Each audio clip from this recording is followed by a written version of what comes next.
Hello po mga kaibigan, welcome po kayo sa YouTube channel ko. Magbabahagi po ako sa inyo ng kapangyarihang bertudis ng mutya hiyas ng hari ng mga kamakama, Engkantadong Putian.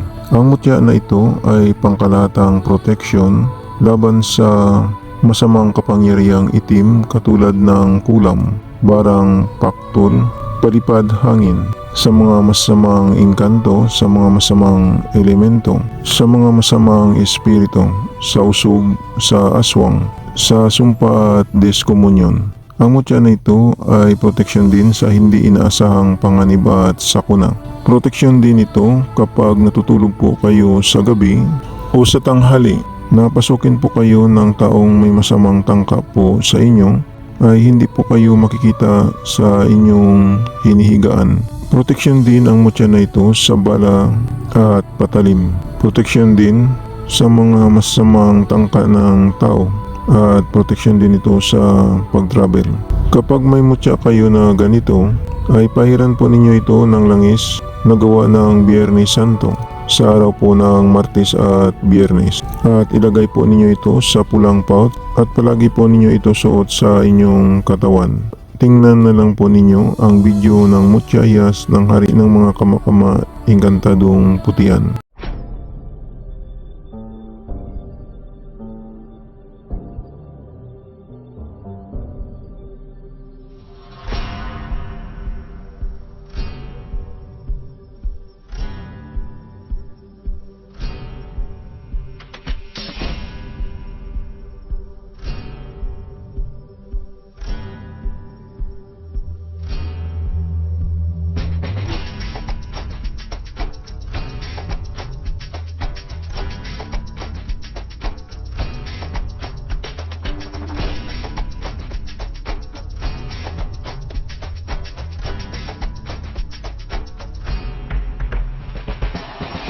Yan po ang isa sa mga mutya hiyas ng hari ng mga kamakama, Engkantadong Putian. Sa mga viewers at subscriber ng Milagro de Santo Cristo, maraming salamat po sa inyong panunood at maraming salamat din po sa pag-follow po ninyo sa aking shop sa Shopee at sa aking Facebook page ng Milagro de Santo Cristo. At mag-subscribe naman po kayo sa YouTube channel ko. Panoorin na lang po ninyo ang second channel ko sa YouTube, sa Milagro de Santo Cristo 2. Baka may magustuhan po kayo na mga lamang gamot na magagamit po ninyo. Paalala lang po, ang mga maiwagang dasal at orasyon na binabahagi ko sa inyo ay gagamitin lang po ninyo sa kabutihan.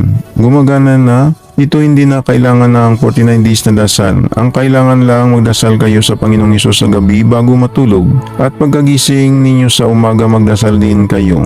Mananalig lang sa Panginoong Hesus para lalong lalakas ang mga pagsambit sa mga maiwagang orasyon na gagamitin po ninyo. Yan lang po, maraming salamat at God bless sa inyong lahat.